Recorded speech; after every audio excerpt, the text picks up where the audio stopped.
मुल्क मुहम्मद मिठड़े जो मां भी तद सां हिक भेरो अर्ज कया थो आका जी दरगाह घुमा हिक भेरो। मुल्क मुहम्मद मिठड़े जो मां भी तद सां हिक भेरो अर्ज कया थो आका जी दरगाह घुमा हिक भेरो। ओ मौला ओ मौला ओ मौला ओ मौला पैगंबर जे पाड़े में मां भी त पुजा हिक भेरो अर्ज कया थो आका जी दरगाह घुमा हिक भेरो।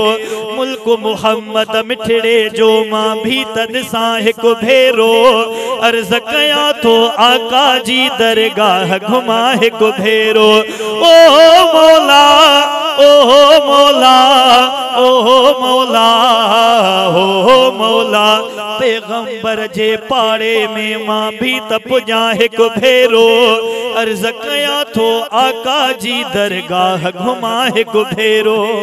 न ढपिण खामा आसई हाबी दिल में रखी थो जिया साए रोजे वार सजण जे दर ते हाज़ुर थिया। न ढपिण खामा आसई हाबी दिल में रखी थो जिया साए रोजे वार सजण जे दर ते हाज़ुर थिया।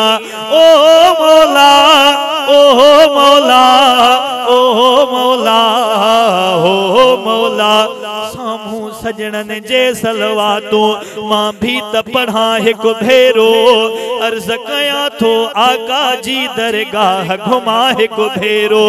मुल्क मुहम्मद मिठड़े जो मां भी तद सां हिक भेरो अर्ज कया थो आका जी दरगाह घुमा हिक भेरो।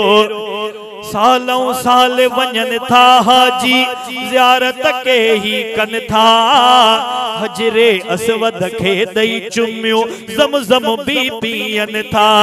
सालों साल वञन था हाजी ज़ियारत के ही कन था हजरे असवद खे दई चुमियो ज़मज़म भी पियन था। ओ मौला ओ मौला ओ मौला ओ मौला ज़मज़म जो उह पानी मिठो मां भी त पिया हिक भेरो ज़मज़म जो उह पानी मिठो मां भी त पिया हिक भेरो हजरे असवद खे चुमियो मां भी त दिया हिक भेरो अर्ज कया थो आका जी दरगाह घुमा हिक भेरो।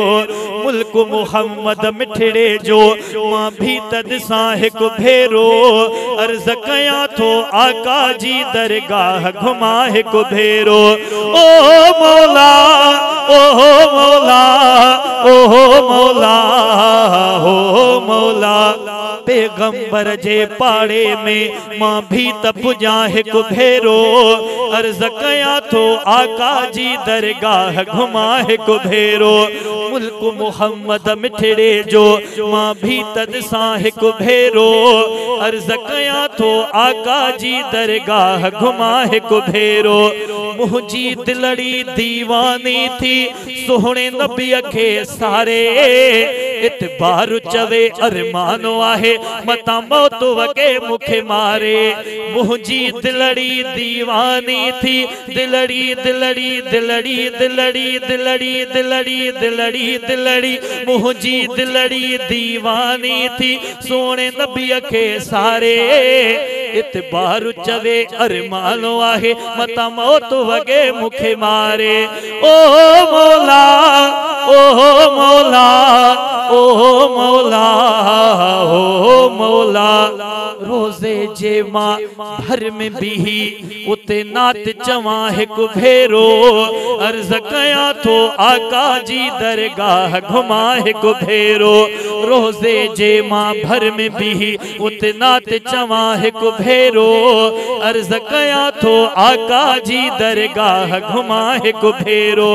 मुल्क मुहम्मद मिठड़े जो मां भी तद सां हिक भेरो अर्ज कया थो आका जी दरगाह घुमा हिक भेरो। ओ मौला ओ मौला ओ मौला